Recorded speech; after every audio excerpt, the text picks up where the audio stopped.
یا بنی اسرائیل اذکروا نعمتی التی انعمت علیکم وانی فضلتکم علی العالمین آمنت باللہ صدق اللہ مولانا العظیم۔ معزز و مکرم سامعین، کروڑا بار شکر ہے اس پروردگار عالم کا کہ جس نے آج کی صبح ہمیں پھر سے زندگی عطا فرمائی اور ہمیں یہ سعادت اور توفیق دی کہ ہم اپنے پروردگار کے ہاں آ کر سجدہ ریز ہوئے۔ بڑی خوش قسمتی ہے بالخصوص ان لوگوں کی کہ جو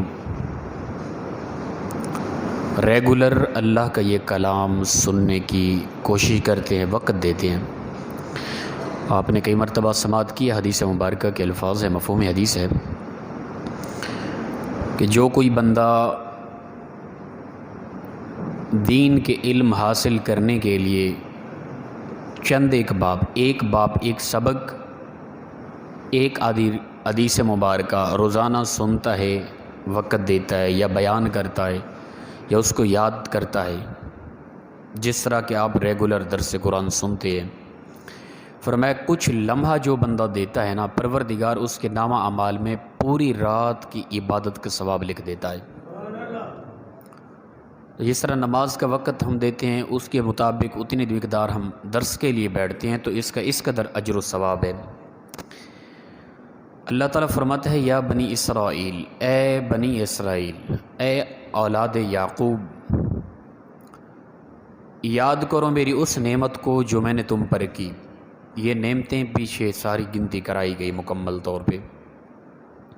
وَأَنِّي فَضَّلْتُكُمْ عَلَى الْعَالَمِينَ، اور بے شک ہم نے تم کو جہان والوں پر فضیلت دی۔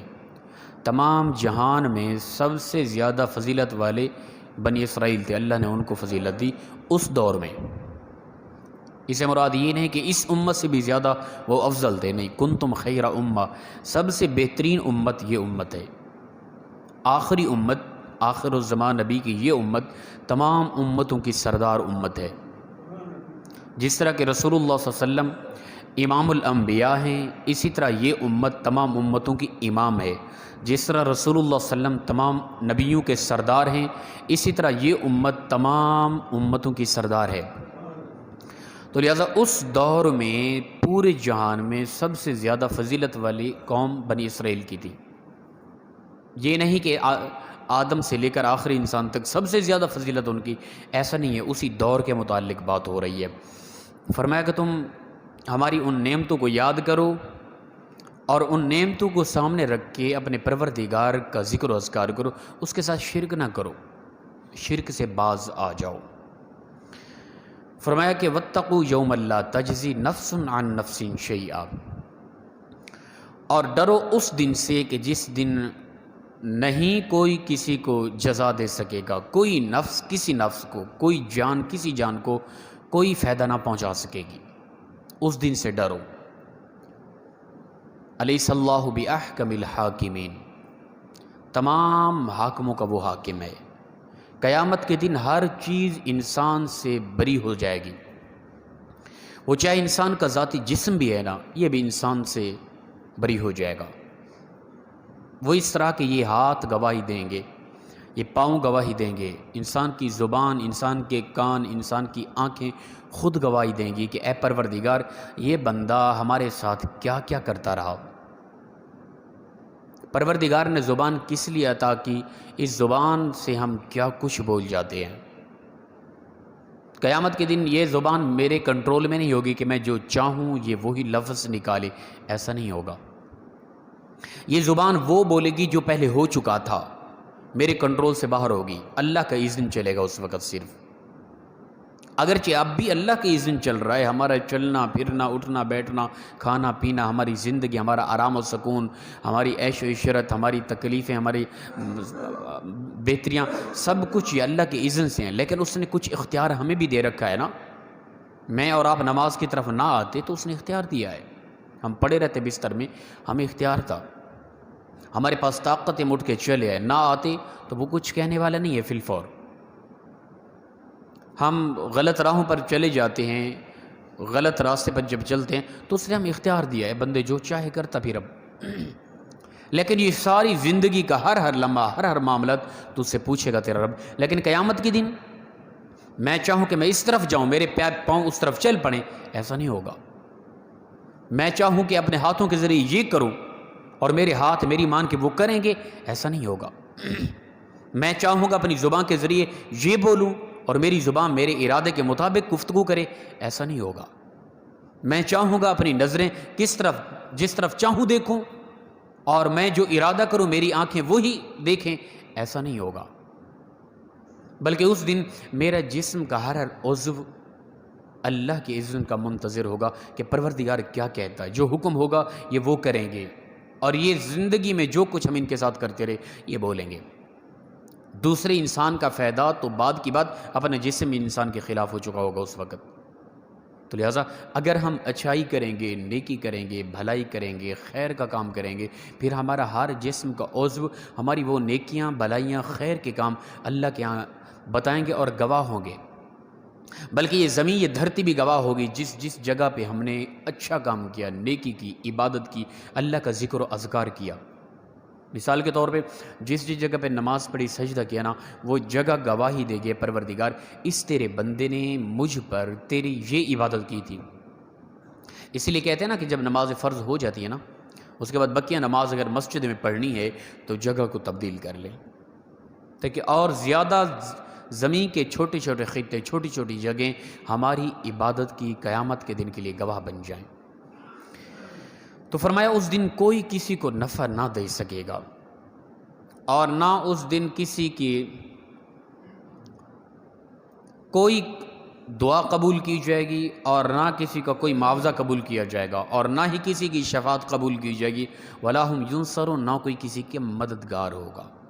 یہ خاص طور پہ کفار کو خطاب ہے، یہ خاص طور پہ ان لوگوں کے لوگ جو کافر ہوں گے، غیر مسلم ہوں گے، اللہ کے احکام سے دور ہوں گے۔ وگرنہ ہماری تو بخشش اور مغفرت ہی شفاعت مصطفیٰ کے ذریعے ہونی ہے۔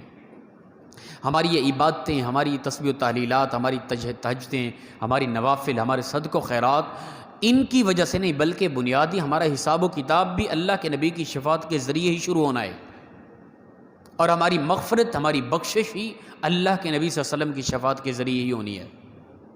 یہ ان لوگوں کے متعلق کہا جا رہا ہے جو بالکل ہیں ہی منکر، جو بالکل اللہ کے احکام سے دور رہنے والے ہیں۔ بلکہ ایسا بھی ہوگا، امت کے کچھ لوگ، قیامت کے دن ایک طبقہ آئے گا، رسول اللہ صلی اللہ علیہ وسلم فرمائیں کہ آنے دو انہیں، یہ میری امت کے لوگ ہیں۔ کہا جائے گا یا رسول اللہ، یہ آپ کی ظاہری وفات کے بعد یہ لوگ تو عجیب ہو گئے تھے، آپ کے دین کے باغی ہو گئے تھے، دین سے دور ہو گئے تھے، اللہ کے احکام سے دور تھے، بے نماز قسم کے لوگ تھے۔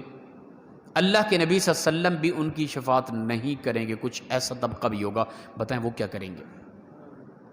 اللہ نہ کرے کروڑ بار توبہ استغفار، اگر میرا کردار ایسا برا ہو گیا کہ کل قیامت کے دن اللہ کے نبی نے بھی رخ پھیر لیا تو کہاں جائیں گے؟ اس کے علاوہ پھر کوئی دروازہ نہیں ہوگا۔ رسول اللہ صلی اللہ علیہ وسلم کی ذات مبارکہ ہی ہیں جن کی شفاعت کے ذریعے ہماری بخشش اور مغفرت ہونی ہے۔ تو لہٰذا کچھ کردار ایسا بھی کریں کہ اللہ کے نبی صلی اللہ علیہ وسلم شفاعت کریں تو کچھ خوش بھی ہوں کہ میرے امتی کچھ بہتر بھی کر کے آئے۔ انسانی فطرت کے لحاظ سے خطائیں ہو گئی، کہیں ایسا نہ ہو کہ کردار ہی ایسا برا ہو کہ تمام امتوں کے سامنے، تمام انبیاء کے سامنے ایسی شرمندگی کہ اللہ کے نبی صلی اللہ علیہ وسلم بھی مجبور ہو جائیں۔ ایسا کردار نہ کریں۔ فرمایا وَإِذِ ابْتَلَىٰ إِبْرَاهِيمَ رَبُّهُ بِكَلِمَاتٍ فَأَتَمَّهُنَّ، اور یاد کرو کہ جب آزمایا ابراہیم کو اس کے رب نے کچھ کلمات کے ذریعے، کچھ معاملات کے ذریعے ابراہیم کو اللہ تعالیٰ اپنے خاص بندوں کو آزماتا ہے۔ ہم بیچارے کون سے آزمائش کے قابل ہیں؟ ہمارا تو کردار ہی ایسا گیا گزرا ہے، ہمیں کیا آزمایا جائے گا؟ بعض اوقات ہوتا ہے ہمیں تکلیف آ جاتی ہے، ہم کیا سمجھتے ہیں کہ آزمائش ہو رہی ہے۔ بھئی ہم آزمائش کے قابل نہیں ہیں، ہماری نہ نمازیں ہیں، نہ عبادات ہے، نہ حسن اخلاق ہے، نہ کوئی اللہ کے احکام پر عمل ہے۔ آزمائش کس چیز کی؟ آزمائش تو ان لوگوں پہ آتی ہے جو عین شریعت کے، اللہ کے عطا کردہ اصولوں کے مطابق چل رہے ہوتے ہیں۔ ہمارے ہاں گناہوں کی گردش ہوتی ہے، بعض اوقات ہمارے حالات جو خراب ہو جاتے ہیں۔ تو فرمایا کہ ابراہیم علیہ السلام نے ان باتوں پر پورا اترے، جس طرح کہ اسماعیل علیہ السلام کی ذبح کا حکم ہوا، اسماعیل علیہ السلام اور حضرت ہاجرہ کو جنگلات میں چھوڑنے کا حکم ہوا، اس طرح مختلف معاملات سامنے آئے تو حضرت ابراہیم علیہ السلام مکمل اترتے رہے ان باتوں پر۔ تو فرمایا کہ قال انی جاعلک للناس اماما، فرمایا بے شک ہم تجھے لوگوں کا امام بنانے والے ہیں، ان قریب تجھے حکم دینے والے ہیں اعلان نبوت کا، یعنی ابراہیم علیہ السلام کو فرمایا۔ پھر ابراہیم علیہ السلام نے عرض کی قال ومن ذریتی، اے پروردگار کیا میری اولاد میں سے بھی کچھ لوگ ایسے ہوں گے جو امام بنیں گے اور نبوت عطا کرے گا؟ کیا میری اولاد بھی ساری اسی طرح کی ہوگی؟ اللہ نے فرمایا کہ قال لا ینال عہد الظالمین، ظالم گناہگار جو ہیں ان کے ساتھ اللہ کا یہ کوئی وعدہ نہیں ہے۔ یعنی ایک اللہ کا نبی ہے، پیغمبر ہے، ان کی اولاد میں سے کوئی ظالم ہے، گناہگار ہے، غلط ہے، اللہ انہیں نبوت عطا کرے، ایسا نہیں ہے۔ وہ ظالم ہے، وہ اللہ کی بارگاہ سے دھتکرائے جاتے ہیں۔ اور ہمارا نظریہ کیا ہے؟ ہم کہتے ہیں کہ کوئی بزرگ گزرے نا، اللہ کے خاص ولی گزرے، ان کی نسل میں کوئی بعد میں شرابی ہے، زانی ہے، بد کردار ہے، لٹیرا ہے، بے ایمان ہے، جس طرح کا کردار ہے نا وہ کمال کا ہے، وہ پیر صاحب ہیں۔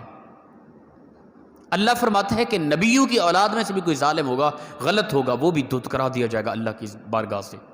اللہ کے پیغمبروں کی اولاد کی بات ہو رہی ہے، ادھر کوئی اللہ کا خاص پیارا بندہ گزرا، اس کی نسل جو چاہے کرتی پھرے، وہ صاحبزادے ہیں۔ ایسا نہیں ہے، یاد رکھیں۔ ہمارا اسلام یہی کہتا ہے کہ حقیقت کو دیکھو، الم نجعل لہ عینین، اللہ نے دو آنکھیں عطا کی، ان کا ذریعے دیکھو کون کن راہوں پر چل رہا ہے۔ ہمارے اکثر یہ پایا جاتا ہے کہ بزرگ پچھلے ہمارے اسلاف محنتیں کر گئے، دین کا کام کر گئے، امت کو راہ راست پہ لگا گئے، امت کو گمراہیوں سے بچا کے، جہنم کے راستے سے بچا کے جنت کے راستے پہ لگا گئے۔ ان کی محنتیں، دین کی اشاعت، ان کی یہ معاملات دین کے، آگے آنے والی نسلوں نے ان کو سامنے رکھ کے دکانداری بنا لی، عیش و عشرت ہے، پیسہ کما رہے ہیں، ماشاءاللہ ہدیے مل رہے ہیں بڑوں کے نام پہ۔ تو لہٰذا ہر ایک وہ بندہ جس کے پیچھے والے اچھے ہوں، یا وہ بزرگ گزرے ہیں، ولی گزرے ہیں، آنے والی نسل جو چاہے کرتی پھرے، کیوں؟ ایسا نہیں ہوگا۔ ہم تھوڑا آنکھیں کھول کے رکھیں کون کس انداز سے چل رہا ہے۔ آج کل ہمارے ہاں انتہائی معذرت کے ساتھ ہمارے کچھ آستانے اس طرح بگڑ گئے ہیں، عیش و عشرت دی نا ہم نے ہدیے ان کو دے دے کر، ایسی عیش و عشرت ملی کہ میں کہتا ہوں 80% سے زیادہ ایسے آستانے ہیں جن پر رہنے والے گدی نشی طبقہ اور صاحب سادگان انتہا کے جاہل ہیں۔ آپ لوگ کہیں گے حضرت سخت بات ہے، یہ حقیقت بات کر رہا ہوں۔ آپ سروے کریں، آپ کو جو گدی نشی طبقہ ملے گا نا، دین کے علم سے کوسوں دور نظر آئے گا۔ اچھے بھی ہیں، ایسے اسلاف بزرگ بھی گزرے ہیں کہ ان کی اولادیں آگے علماء سے علماء، علماء سے علماء، دین کا علم، پھر انہی کے آستانوں سے بڑے بڑے علماء نکل رہے ہیں پڑھ کے، دین کا کام ہو رہا ہے اور وہ حقیقت اسلام بیان کر رہے ہیں۔ لیکن کچھ ہمارا طبقہ ایسا کہ انہوں نے بعد میں دکانداری شروع کر دی، عیش و عشرت ہے، دین کا پتہ تک نہیں ہے، علم کا پتہ تک نہیں ہے، دنیا عیش و عشرت ہے، آگے سے مریدین طبقہ ہاتھ چومے جا رہا ہے اور ہدیے دی جا رہا ہے، ماشاءاللہ موجیں لگی ہیں ان لوگوں کی، نماز تک بعض اوقات نہیں پڑھتے، ایسا بھی طبقہ صاحبزادگان کا ہے۔ تو اللہ فرماتا ہے کہ اے پیارے پیغمبر ابراہیم، یاد رکھ آپ کی اولاد میں سے بھی جو غلط ہوگا نا، ظالم ہوگا، اللہ کے ساتھ اس طرح کا یہ وعدہ نہیں ہے، اللہ تعالیٰ اس کو اپنی بارگاہ سے دھتکرا دے گا۔ تو لہذا ہر پیر کا بیٹا پیر ہو ایسا کوئی ضروری نہیں ہے۔ وَإِذْ جَعَلْنَا الْبَيْتَ مَثَابَةً لِلنَّاسِ، اور فرمایا کہ جب بنایا ہم نے، اللہ فرماتے ہم نے جب بنایا اپنا گھر یعنی بیت اللہ، خانہ کعبہ، مثابۃ للناس وامنا، وہ لوگوں کے جمع ہونے اور امن کی جگہ تھی۔ اللہ نے امن کے لیے، لوگوں کے جمع ہونے کے لیے، حج کرنے کے لیے لوگوں کے لیے وہ پیدا کیا، بنایا۔ واتخذوا من مقام ابراہیم مصلی، اور بنا لو تم مقام ابراہیم کو، ابراہیم علیہ السلام جہاں کھڑے ہو کر وہ تعمیر کر رہے تھے یا نماز پڑھی تھی، اس جگہ کو تم سجدہ گاہ بناؤ۔ وہ خاص جگہ ہے اس لیے کہ اللہ کے پیغمبر وہاں کھڑے تھے۔ جس چیز کو بھی اللہ کے خاص بندوں کے ساتھ نسبت ہو جاتی ہے نا، وہ خاص ہو جاتی ہے۔ یہ ہم خاص جگہوں کی بات کر رہے ہیں، نسبت کے حوالے سے ہم یہ استدلال کریں کہ اولاد، پھر ان کی اولاد ہے نا جو چاہے کرتی پھرے، ان کے ساتھ بھی وہی تعلق، ایسا نہیں ہے۔ تو فرمایا کہ ابراہیم علیہ السلام جس پتھر پر کھڑے تھے، جس جگہ پہ کھڑے تھے یا انہوں نے نماز پڑھی تھی، وہ ایک بابرکت جگہ ہے، اللہ کے نبی کے ساتھ ان کو نسبت ہے، اس جگہ کو خاص کر لو نماز کے لیے۔ وَعَهِدْنَا إِلَىٰ إِبْرَاهِيمَ وَإِسْمَاعِيلَ أَن طَهِّرَ بَيْتِيَ لِلطَّائِفِينَ، اور ہم نے عہد کیا ابراہیم علیہ السلام اور اسماعیل علیہ السلام کے ساتھ، یہ کہ وہ پاک کریں ہمارے گھر کو طواف کرنے والے اور اعتکاف اور سجدہ اور رکوع کرنے والے لوگوں کے لیے۔ اللہ کے گھر کو پاک کرنا یہ انبیاء کا طریقہ سلیقہ رہا ہے۔ کس حوالے سے؟ صرف یہ صفائی نہیں، اگرچہ یہ صفائی بھی یہ طریقہ ہے بہترین، یہ بھی مراد ہے اس سے۔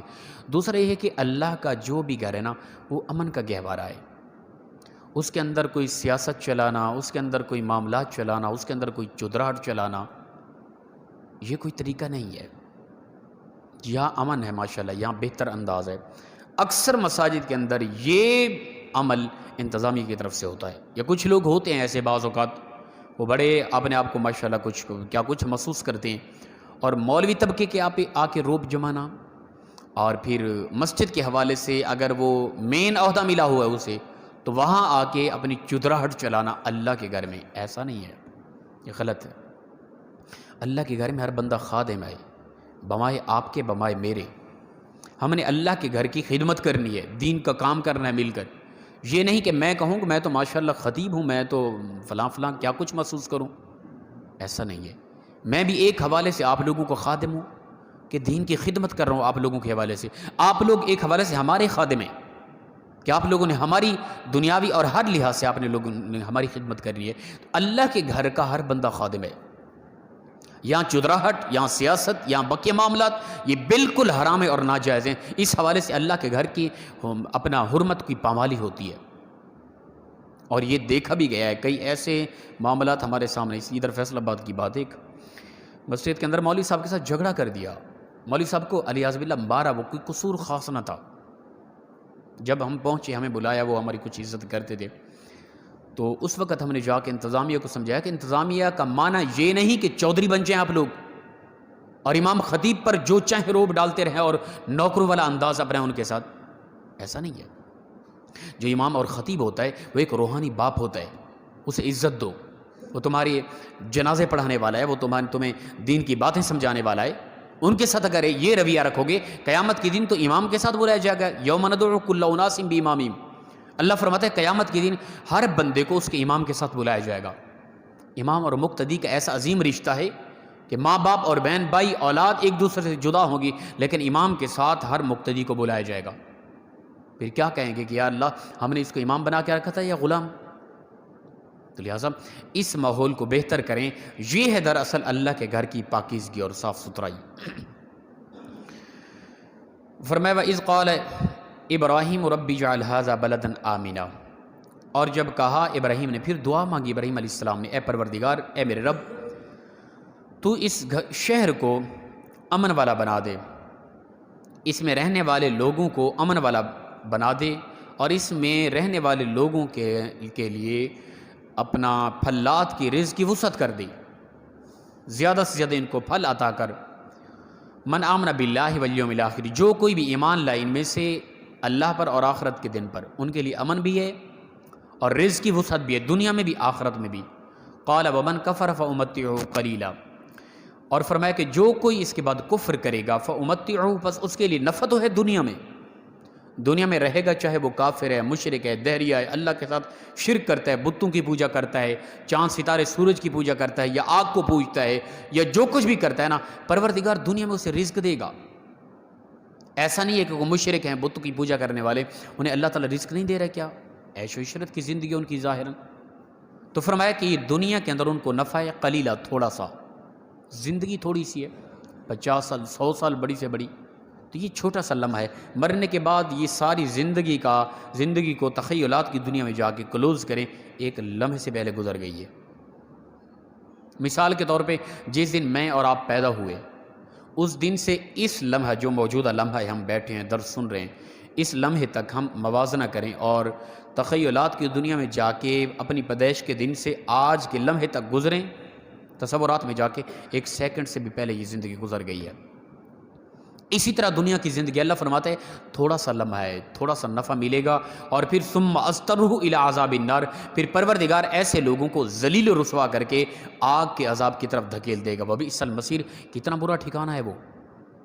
تو دنیا کی تھوڑی سی زندگی کے عیش و عشرت کے لیے انسان اخروی ہمیشہ والی زندگی کو ذلیل و خوار اور رسوا کر دے، کتنا بڑا ناداں، پاگل اور بے وقوف ہے وہ انسان۔ تو لہٰذا دنیا کی زندگی کو اہمیت نہ دیں، دنیا کے تھوڑے سے نفع کو اہمیت نہ دیں، اخروی زندگی کے بارے سوچیں۔ دنیا میں نقصان آتا ہے کوئی نہیں، دنیا میں پریشانی آتی ہیں کوئی نہیں، دنیا کے اندر تکلیفیں آتی ہیں کوئی نہیں، اخروی زندگی خوبصورت ہو گئی نا، دنیا میں تمام ملنے والی پریشانیاں ایک لمحے میں گزر جانے والی ہیں۔ مرنے کے بعد آخرت میں پھر وہ ہمیشہ رہنا ہے، وہ کیسے جینا ہے، کیسی زندگی ہے، اس زندگی کو بہتر کریں یا خراب کریں، آج ہمارے پاس وقت ہے۔ اللہ تعالیٰ ہم سب کو عمل کی توفیق عطا فرمائے۔ وآخر دعوانا ان الحمد للہ رب العالمین۔